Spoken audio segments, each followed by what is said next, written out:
What are you doing here? My ex-husband showed up at my door out of the blue. We've been divorced for 5 years now. He straight off demanded outrageous things. Come to my parents' funeral with me. We are going to rekindle our marriage, and I need you to be there. What the hell? What's he talking about? He keeps repeating the ridiculous statement.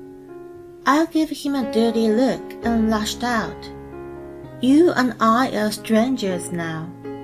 There's no way I'm going to attend the funeral of your parents, who are assholes just like you.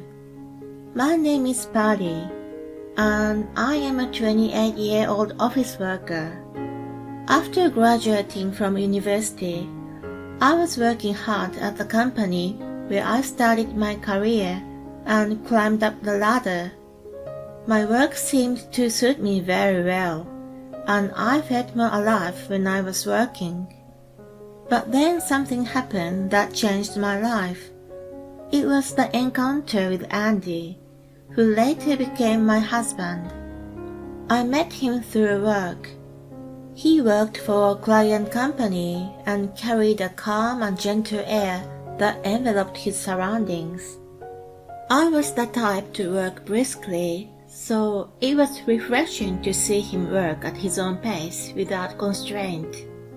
And yet he was able to get the job done, so I was attracted to him more and more. As we worked together, we grew closer, and he eventually asked me out. He proposed to me after about a year of dating. I was so in love with him that I accepted without hesitation. Our families were elated, and we had a memorable wedding. Then we went on our honeymoon trip and began our life as newlyweds. We were both working, so we helped each other and shared the household chores. Andy had lived on his own since university and was able to manage cooking to some extent. I appreciated that he was capable of sharing the tasks with me. It allowed me to focus on my work, and I was grateful for having a considerate and dependable husband. Then I got pregnant. While I was very happy to have a child, I wanted to work a little longer. I planned to take a year-long leave to focus on my baby and then return to work. Andy agreed with my proposal. Then the baby was born. She was a healthy little girl. We named her Lydia. Andy was overjoyed, and his parents and I were also delighted to welcome her. After the birth, his parents frequently asked Andy and me when we would visit them again. I didn't dislike them or anything, but when they pestered us so often, I started to grow tired of them. In the meantime, Andy suggested something to me. How about we move in with my parents while you're on maternity leave? It's annoying to arrange my schedule every time we go to see them. Besides, you can have their help with housework and babysitting. I see, that's true. We were living in a rented apartment at the time, so moving out was easy. We could live with the in-laws for a year until my leave was up. They could see their grandchild, and Andy also could take care of his parents. I decided to go along with the idea. He immediately asked them, and they enthusiastically agreed. We got ready and moved to their house. Annie, John, thank you for letting us stay with you for a while. When I thanked my in-laws, they welcomed me with a smile, and then immediately took Lydia from my arms and started playing with her. Sweet little bean, you're so adorable. Lydia was chuckling with happiness, and they were so good to her. I thought I was going to spend a peaceful and enjoyable time with them. But it was only for that day. The next day, I was violently awakened by Annie. "Betty, how long are you going to stay in bed?" I hastily checked the time on my phone and saw that it was only 5:30 in the morning. What's wrong, Annie?" "What's wrong? You're staying with us for free. I oblige you to make breakfast for the whole family. You have to pack lunch for Andy and John too." I was in shock. I didn't expect to be told such a thing all of a sudden. Andy assured me before we moved in that his parents could help me with housework and childcare. Of course, as a housewife, I was going to do my share of chores properly. I never thought that the burden would be more than when we lived by ourselves. I was half asleep when I went to the kitchen. Lydia still cried badly at night, so it was 2 a.m. when I finally went to sleep. It was really hard for me to be up and running at 5:30 in the morning.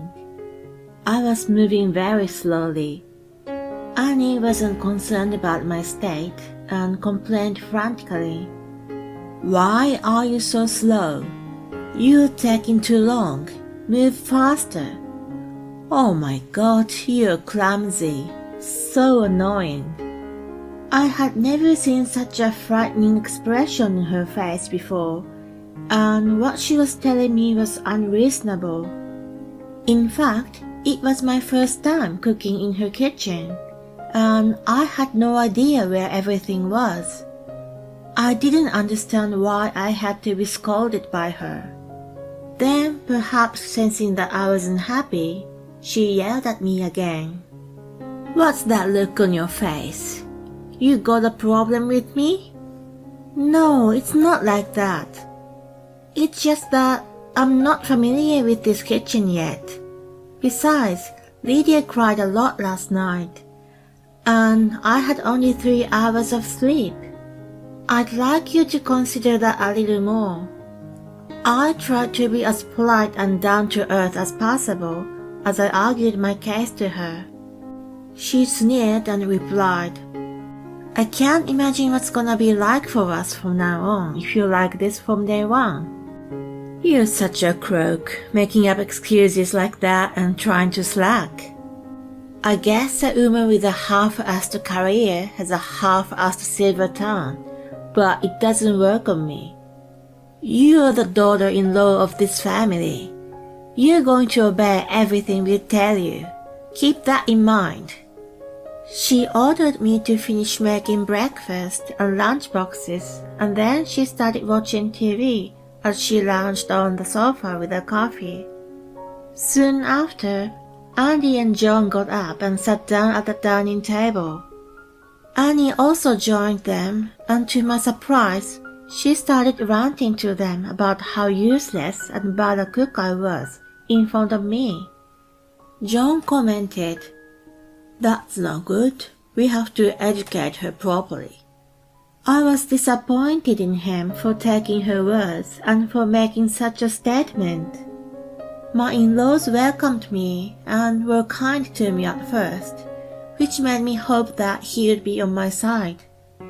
Andy was Annie's only son, so I thought she was jealous of me taking him from her.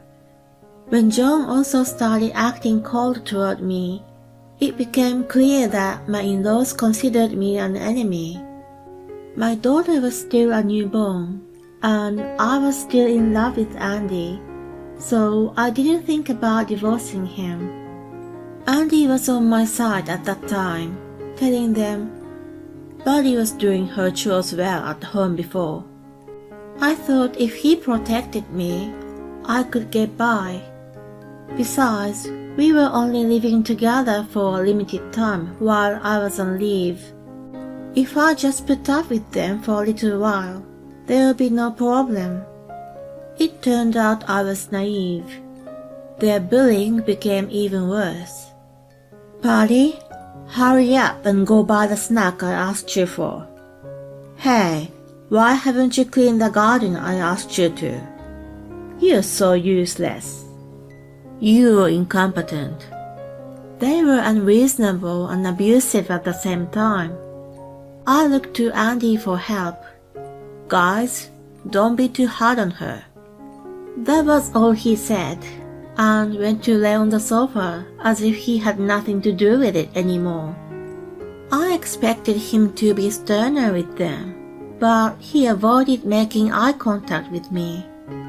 My in-laws weren't persuaded to change their attitude just because their son gave them a soft warning. They continued to treat me like a slave and insulted me every chance they had. It's a shame to think that Lydia has poor genes from you. I hope Andy's side comes out stronger. I wish you would just leave Lydia with us and move out. I couldn't stand their hostility anymore. What made them think it's okay to deny my personality? They were becoming out of control, so I consulted Andy. "Hon, can you do something about your parents? You need to persuade them to stop mistreating me." He frowned at me. "I've been doing everything I can, haven't I? You can take care of the rest yourself. I heard you've been skipping chores at home. A neighbor even told me that it must be tough to have a lazy wife." "Wait a minute, why would the neighbor say that?" "I don't know. She's close to my mom, so they must talk a lot. Anyway, don't humiliate me." "Are you kidding me? Are you saying that it is all my fault too?" "No, but if you'd behaved yourself, Mom and Dad wouldn't have complained." I was shocked by his comment. "I can't take it anymore. No matter how hard I try, they don't approve of me. Let's just get a place for ourselves again. We've been living here for more than half a year. They must have had enough time with Lydia now." Andy simply refused my suggestion. "Why not?"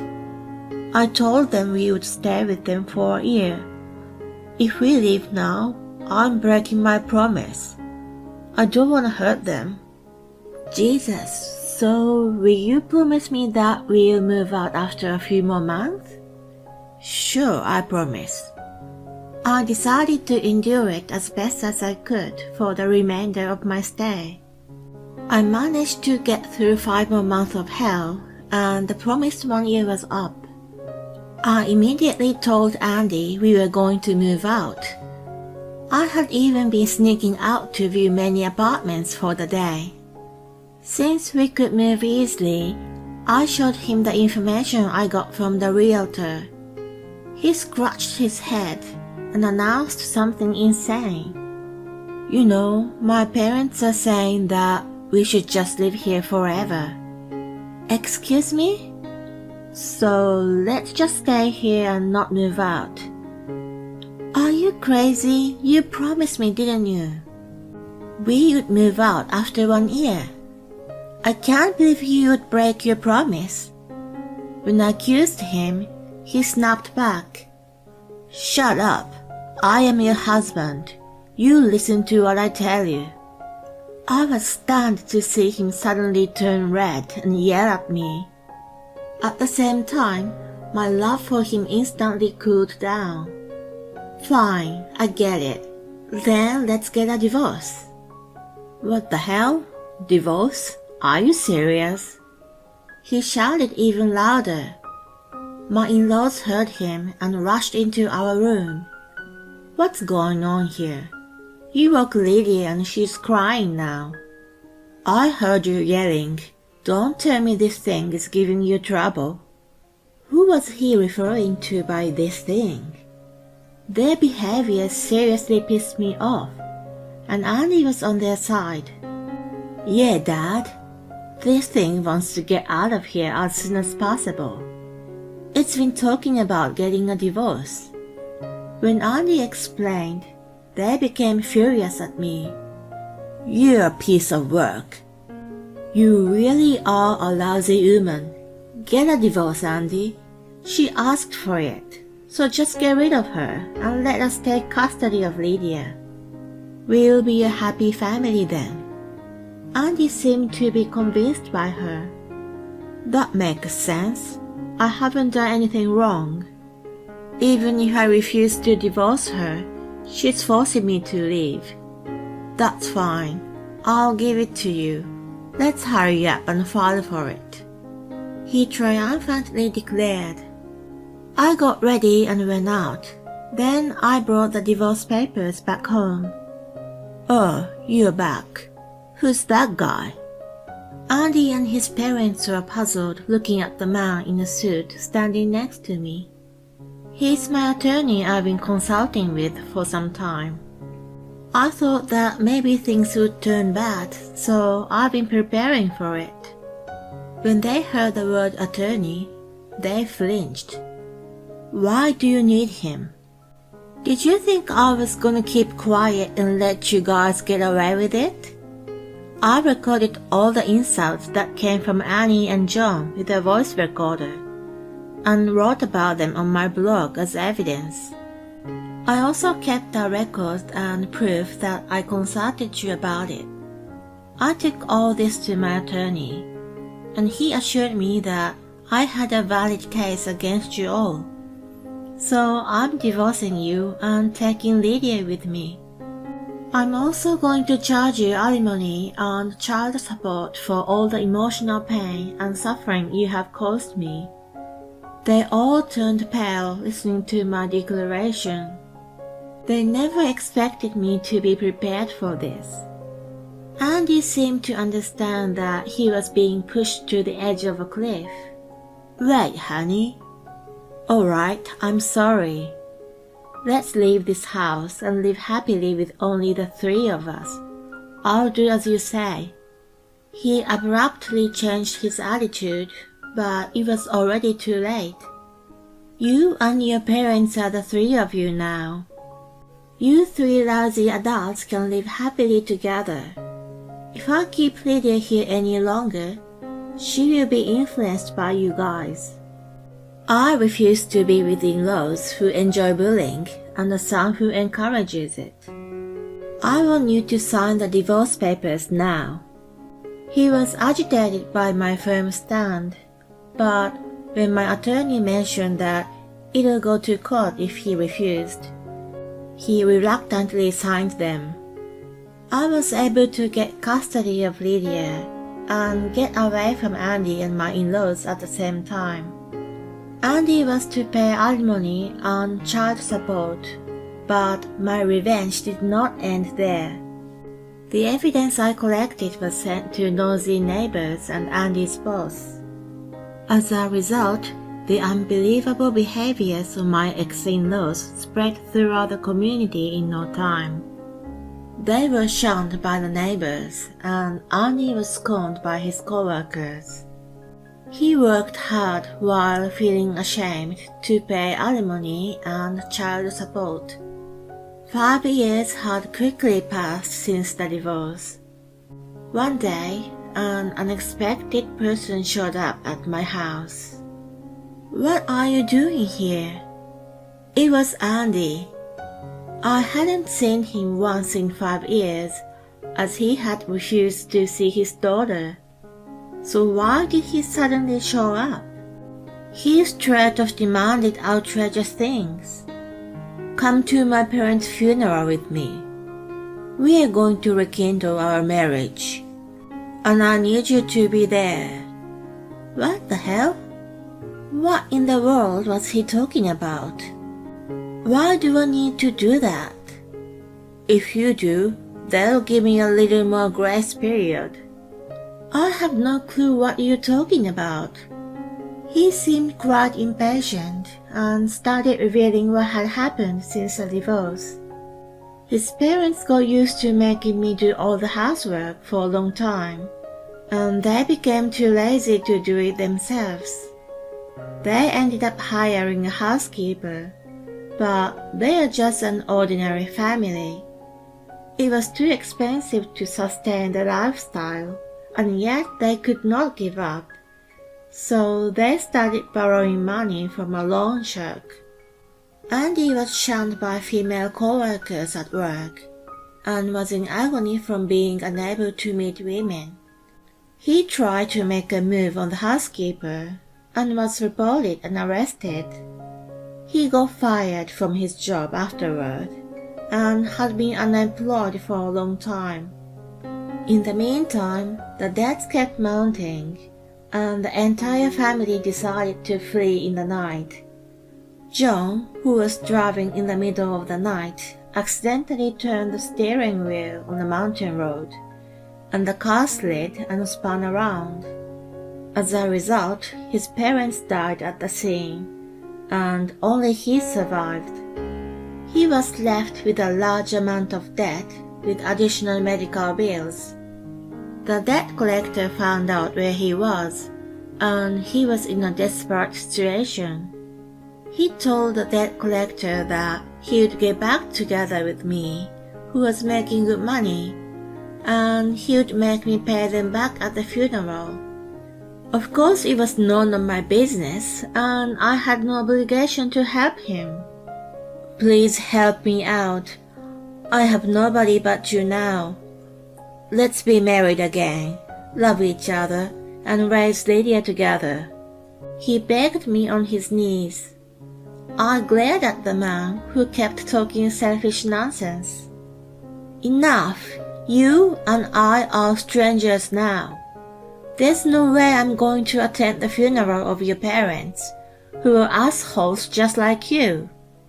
You made a debt on yourself. Now, get out of here before I'll call the police. At the mention of the word police, he panicked and walked away. I heard from an acquaintance that he disappeared after the funeral. No one knows where he went, but I don't feel sorry for him because he deserved everything he got. I'm raising my beloved daughter, who is growing up to be a sweet little girl, with the best care I can give her. I'm also determined to do my best at my job and make the most of my life.